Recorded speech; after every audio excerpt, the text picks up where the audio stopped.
యెహోవా మాట వినకపోతే వచ్చే క్షామం.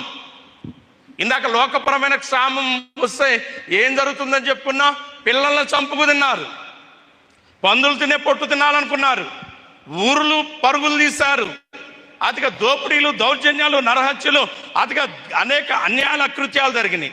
అయితే యెహోవా మాట వినకపోతే జరిగే క్షామంలో వచ్చే నష్టాలేంటి అనేటువంటిది కనుక గమనించడితే చదవండి తల్లి. ద్వితీయోపదేశకాండము 28వ అధ్యాయము 62వ వచనంలో ఒక మాట తెలియజేస్తూ ఉంటాన్ని జ్ఞాపకం చేసుకోవచ్చు అనే మాట తెలియజేయచ్చు. చదవండి.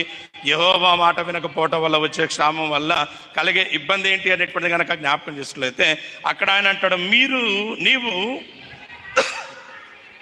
నీ దేవుడైన యెహోవా మాట వినలేదు కనుక. ఈ పదాన్ని అండర్లైన్ చేసుకోవాలా.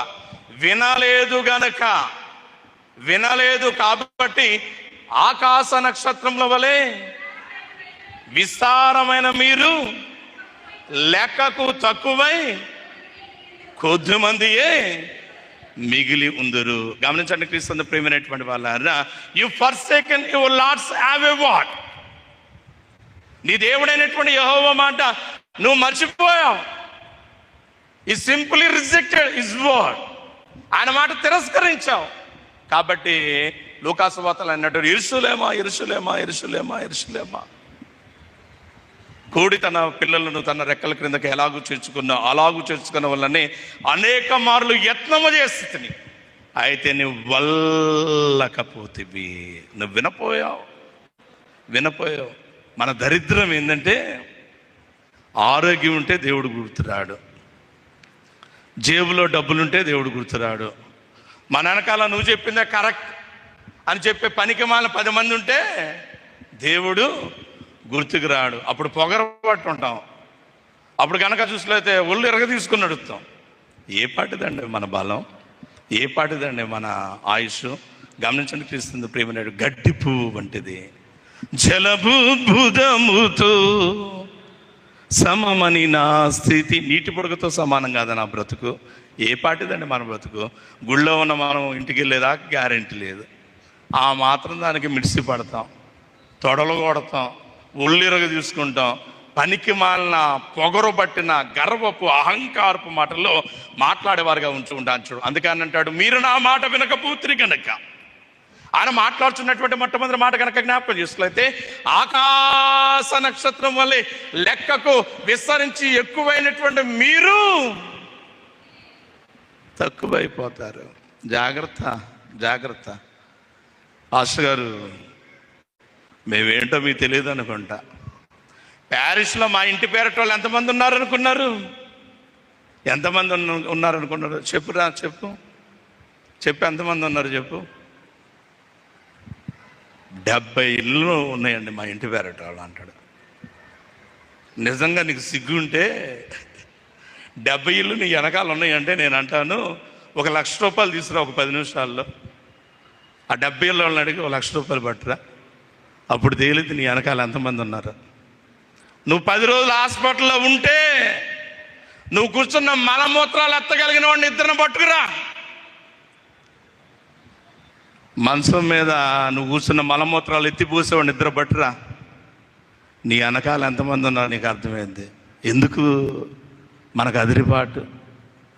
చాలామంది చెప్తుంటారు, పాస్టర్ గారు సార్ మీకు తెలియదు అనుకుంటా, మా వెనకాల చాలామంది ఉన్నారు. ఇది నాయన అంటాడు, ఉన్నారు చూస్తున్నా. ఆకాశ నక్షత్రం వల్ల లెక్కకు ఎక్కువైన మీరు నా మాట వినలేదు కాబట్టి కొద్దిమంది అయిపోతారు. ఎలా అంటే ప్రభునందు ప్రేమైనటువంటి వాళ్ళారా, చూడండి సంఖ్యాకాండము 1వ అధ్యాయము 45-46 వచనాలు కనుక మనం చదువుకున్నట్లయితే అక్కడ ఈ విషయం అనేటువంటిది తెలియజేయబడుతూ ఉంటాను. చూడు, దానికంటే ముందుగా 1వ వచనం చదవండి తల్లి. సంఖ్యాకాండంలో అతిగా కనుక చూసినట్లయితే 1వ అధ్యాయము 1వ వచనం చదవండి, జాగ్రత్తగా వినండి. వారు ఐగుప్తు దేశం నుండి బయలుదేరిన 2వ సంవత్సరమందు ఏం లేదండి, దేవుడు అక్కడ ఏమన్నా అంటే, మోసే జనులందరినీ ఎంతమంది ఉన్నారు లెక్క చూడు అన్నాడు. అంతే. బయలుదేరిన 2వ సంవత్సరంలో ఏమన్నాడు, ఎంతమంది ఉన్నారో లెక్క చూడు అన్నాడు. లెక్క చూశాడు మోషే. ఆయా స్థితిగతులను బట్టి లెక్క చూస్తే ఎంతమంది ఉన్నారంటే, చదవండి తల్లి, 45-46 వచనాల్లో ఆయన అంటాడు కదా, చదవండి. అనగా 20 ఏండ్లు మొదలుకునే పై ప్రాయం కలిగి సేనగా బయలు వెళ్ళిన ఇజ్రాయెల్ అందరూ లెక్కింపబడగా ఎంతమంది ఉన్నారట? 6,03,550 మంది. వీరిలో స్త్రీలు లేరు, వీరిలో స్త్రీలు లేరు. వీళ్ళందరూ ఎవరట? 20 సంవత్సరాలు పై ప్రాయం కలిగినటువంటి వీరిలో లేవీలు లేరు అనే మాట తెలియజేస్తుండని చూడగలం. ఒకవేళ మనం అనుకుందాం, ఇది ఎప్పుడు లెక్క? 2వ సంవత్సరంలో బయలుదేరి 2వ సంవత్సరంలో బయలుదేరినప్పుడే ఇంతమంది ఉన్నారు అనుకుందాం. ఇంతమంది ఉంటే చెప్తాంగా మనం. ఇప్పుడు దాకా అదే కదా మన బాధ. లెక్కకి ఎక్కువండి మేము, మా ఇంటి పేరట వాళ్ళు ఎక్కువండి, నేను పిలిస్తే పలికే వాళ్ళు ఎక్కువండి అని చెప్తున్నాం కదా. వీళ్ళు ఎంతమంది ఉన్నారు? 6,03,550 మంది. ఇది తక్కువ సంఖ్య కాదండి, చాలా పెద్ద సంఖ్య. జగన్మోహన్ రెడ్డి గారు, చంద్రబాబు నాయుడు గారు, పవన్ కళ్యాణ్ గారు, లేదంటే బీజేపీకి సంబంధించిన మరో పార్టీకి సంబంధించినటువంటి నేతలు గుంట గ్రౌండ్లో ఒక పార్టీ మీటింగ్ పెట్టారనుకోండి, ఒక 10,000 మంది వచ్చారనుకోండి. ఎలక్ట్రానిక్ మీడియా, ప్రింట్ మీడియా వారు ఏమని రాస్తారు? జనాలు ఇసుక వేసే రాళ్ళనంతా చాలా ఘనంగా వచ్చారు. 10,000 మంది. 10,000 మంది. వీళ్ళు ఎంతమంది ఉన్నారు? 6,03,550. సమాధానం చెప్పండి. 6,03,550 మంది రామసేతు నుండి బయలుదేరి ఐగుప్తు నుంచి బయటకు వస్తే దేవుడు వాగ్దానం చేసిన కానాను దేశానికి ఎంతమంది? ముగ్గురే. అమ్మ, ఇద్దరేనా? కరెక్టేనా? ముగ్గురు కాదా? అందరు ఏడే ఉన్నారట్టయితే మంచిది. ఎంతమంది అండి? ఇద్దరే. యెహోషువ అంటే 6,03,550 -2 ఇప్పుడు ఎంత? 6,03,548 మంది ఏమైపోయారు? యెహోవా మాట వినకపోవటం వలన. లెక్కకు ఎక్కువైన మీరు, ఆకాశపు నక్షత్రముల వలె ఉన్నటువంటి మీరు తక్కువై కొద్దిమంది మిగులుతారు అనేటువంటి మాటను తెలియచేస్తూ ఉండడానికి జ్ఞాపకం చేసి చూడండి. క్రీస్తుని ప్రేమినటువంటి వాళ్ళారా, మరి వీళ్ళందరూ ఏమయ్యారు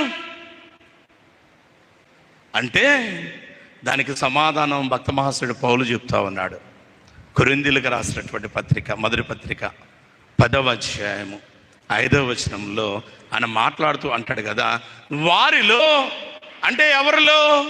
ఆ 6,03,550 మందిలో అనేకులు ఆయనకు ఇష్టలుగా ఉండకపోతురి కనుక అరణ్యములో ఆయన వారిని, అర్థమైందండి, 6,03,540 మందిని అరణ్యంలో దేవుడు ఏం చేశాడంట? చంపేస్తాడు అంతే. కారణం ఏంటి? ఆయనకు ఇష్టలుగా ఉండలేదట. ఆయనకు ఇష్టలుగా ఉండకపోట కారణం ఏంటి? ఆయన మాట విననటువంటి విధానం బట్టి దేవుడు ఈ 40 సంవత్సరాలు తిప్పి ఏం చేశాడు? వీళ్ళందరూ అకౌంట్లో సెటిల్ చేసేసి బయటకు పంపించేశాడు.